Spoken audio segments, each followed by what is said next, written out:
Գյուրջան Կասկադ, հասանելի բնակարաններ 65 ամիս մարման ժամկետով։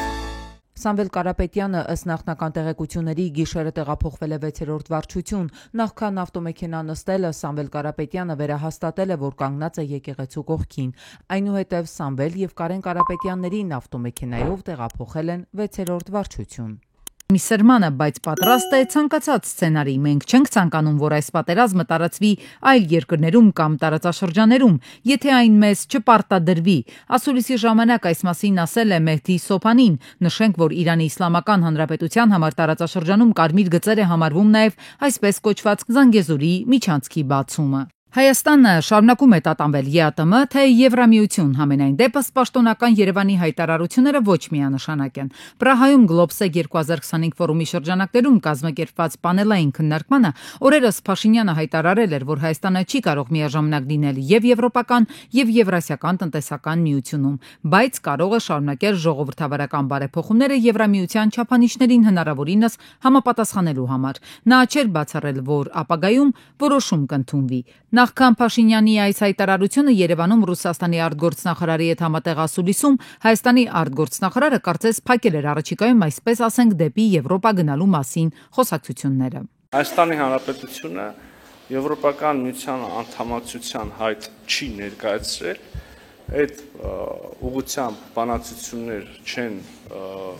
վարվում։ Գուցե հայկական կողմի ցանկությունը մեծ է Եվրոպական միությանը անդամ դառնալու, բայց խոչընդոտներն են շատ։ Միջազգայնագետը կարծում է, որ նախ ԵԱՏՄ-ն լքելը մեզ համար ցնցումային կլինի, ոչ միայն տնտեսական, այլև քաղաքական առումներով։ Մյուս կողմից հարցնում է, արդյոք Եվրամիությունը դռները բացել ու սպասում է մեզ։ Կարծում է ոչ, թվարկում է հնարավոր պատճառները։ Իրենք ունեն նպատակներ Հայաստանը դարձնել Եվրոպական միության անդամ, բայց արդյոք նմանատիպ նպատակներ կան Եվրամիության կողմից, որպեսզի Հայաստանը դառնա անդամ պետություն։ Արդյոք մեր ստանդարտները այսօր, որ մենք ունենք, խոսքը վերաբերվում է այն ապրանքներին, որոնք արտադրվում են Հայաստանի Հանրապետությունում, համապատասխանում են եվրոպական ստանդարտներին։ Արդյոք մենք լուծել ենք բոլոր մեր խնդիրները մեր հարևան պետությունների հետ, առաջին հերթին Թուրքիայի եւ Ադրբեջանի հետ, որպեսզի լոգիստիկայի տեսանկյունից եւս հնարավոր ունենանք կապվել եվրոպական շուկայի հետ։ Այս հարցերը, երբ որ մենք ուսումնասիրում ենք, ապա փաստ է դառնում, որ Հայաստանը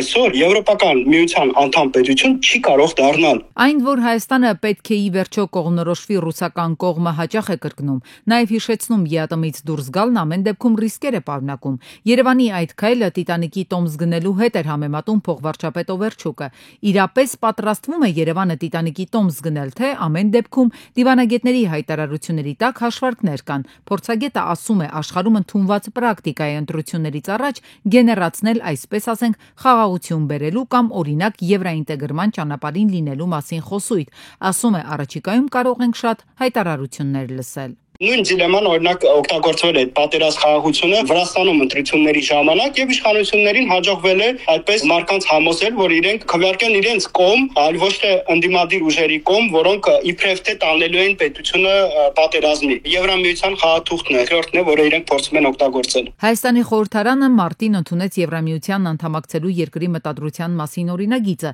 Ընդդիմությունից հիշեցնում էին, Եվրամիությունը Հայաստանին անդամակցություն չի առաջարկում։ Փաշինյանը պարզաբանել էր, որ այս քայլը չի նշանակում Հայաստանի ավտոմատ անդամակցում Եվրամիությանը, քանի որ նման որոշումը պետք է դրվի հանրաքվեի։ Ավելի ուշ ձևակերպել էր, թե Հայաստանը իրեն վատ չի զգում ԵԱՏՄ-ում, շահագրգռված է Իրանի հետ հարաբերությունների խորացմամբ, բայց միևնույն ժամանակ ժողովրդի որոշակի եւ զգայուն հատված ուզում է եվրոպական ընտրություն ունենալ երկրի ապագայի համար։ Այս իրադարձությունների ընթացքում Մոսկվան պարբերաբար հայտարարում էր, Հայաստանում ամրապնդվելու Եվրամիության ձգտումը դիտարկում է որպես աշխարհաքաղաքական շահերի դրսևորում, որոնք հեռու են Անդրկովկասում հարաբերությունների իրական կարգավորումից։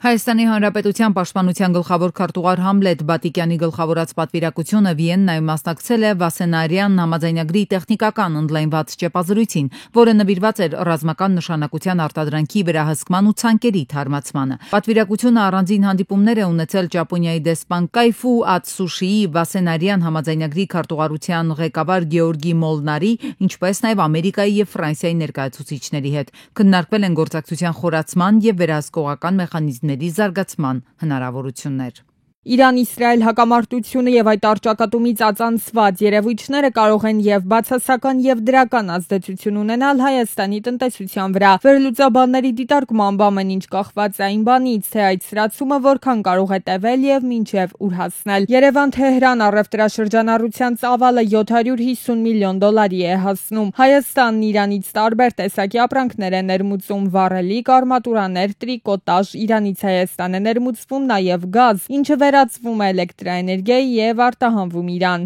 Եթե դատարի մատակարարել, ասենք կամ նավթամթերք, կամ ասենք շինարարական նյութեր, մեզ մոտ կարող են մի քանի խնդիրներ առաջանալ։ Առաջինը, որ նավթի գները կարող են դիպտիվ առաջանալ եւ բարձրանալ, երկրորդը գազի դեպքում գազի պետք էլեկտրաէներգիա են արտադրում վաճառում եւ նաեւ ջեկը իր գործունեությունը կարող է որոշակի ընդհատվել։ Հայաստանում տնտեսական ոլորտի մասնագետները պետք է առաջնահերթ զբաղվեն լոգիստիկ մատակարարումների հարցերով։ Հայկական բեռների մի մասը մնացել է Բանդեր Աբբաս նավահանգստում եւ Իրանի ճանապարհներին։ Մի շարք բեռներ կան, որոնք որ հիմա Բանդեր Աբբաս նավահանգստում կանգնած են, դեռ դուրս չեն եկել, մի շարք բեռներ ճանապարհներին են կանգնած եւ բնականաբար եւ մենք արտահանման հետ կապված ունենք խնդիրներ եւ մեր ներմուծողները, որոնք Իրանից կամ Իրանի տարածքով այլ երկրներից ներմուծում են կատարում, ունեն այս պահին բազմաթիվ խնդիրներ, հասկանալի է, որ դրանք մակրոգործոններ են, որոնք որ մեր կառավարման շրջանակից շատ այսպես ասած ցավոք սրտի շատ փոքր չափով են գտնվում մեր տիրույթում եւ Բանդեր Աբբասի չկորցել է կամ այդ ճանապարհների անվտանգությունը մեր բեռների գալուց եւ եթե նաեւ պատերազմի մասշտաբը մեծանա, դեպի Համասի, Հեզբոլլայի եւ եթե Իրանը որոշի համագործակցել եւ տարածվի դեպի Լիբանան, դեպի Սիրիա, ապա ավելի գլոբալ տրանսպորտային խնդիրներ կառաջանա։ Պատերազմական գործողությունների ընթացքում Իրանից քաղաքացիների մեծ հոսք կարող է լինել Հայաստան։ Հայաստանի եւ Հնդկաստանի արտգործնախարարները արդեն քննարկել են Իրանից Հայաստանի տարածքով հնդիկ ուսանողների տարհանման հնարավորությունը։ Այդ նույն մարդկանցներ հոսքը, եթե կառավարելի լինի, մեր պետությունը մի չպատրաստի, որտեղ դա տեղի ունեն կապիկով, որը դեպքերում ասենք կարող է բնակարանների գները բարձրանան, անշարժույթի, վարձակալության գները աճեն։ Հյուրանոցների զբաղվածությունը կբարելավի, կբարձրանա, ընդհանուր մուլտիպլիկատիվ էֆեկտը,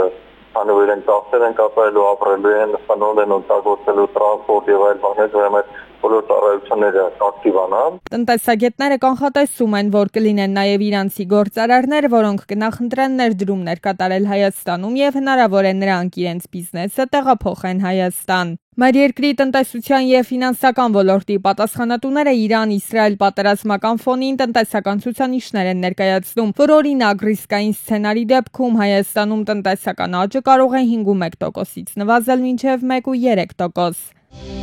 Սախալինի բենզալցակայաններից մեկում տղամարդը վեյփով պատահաբար հրկիզել է սեփական մեքենան։ Վարորդը մեքենայի լիցքավորման ժամանակ վառելիքի բաքի դռան մոտ միջատ է տեսել եւ որոշել է այն վեփով հեռացնել, սակայն արդյունքն անսպասելի է եղել։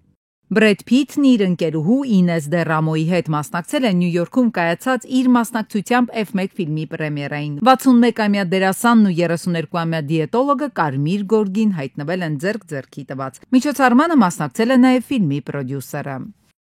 Ամերիկյան OpenAI ընկերությունը, որը ստեղծել է լայնորեն քննարկվող ChatGPT արհեստական բանականության chat-bot-ը, հայտարարել է ԱՄՆ կառավարության եւ պետական ծառայողների համար նախատեսված ծրագրերի մեկնարկի մասին։ Նոր նախաձեռնության շրջանակում ընկերությունը $200 միլիոն պայմանագիր է կնքել Պաշտպանության նախարարության հետ։ Ծրագիրը ենթադրում է կառավարության ներկայացուցիչներին արհեստական բանականության վրա հիմնված գործիքներ, այդ թվում առաջադեմ լեզվական մոդելների հասանելիության տրամադրում։ Աշխատանքները հիմնականում կիրականացվեն Վաշինգտոնում եւ նրա շրջակայքում, իսկ ավարտի ժամկետը նախատեսվում է 26 թվականի հուլիսին։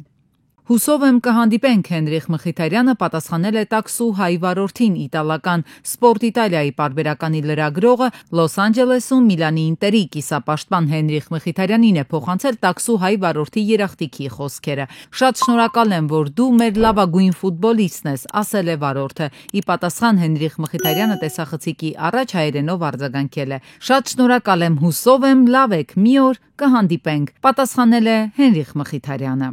Շատ շնորհակալ եմ, հույսով եմ լավ եք ու մի օր կհանդիպենք։ Ascolta pure Albano, pure lui.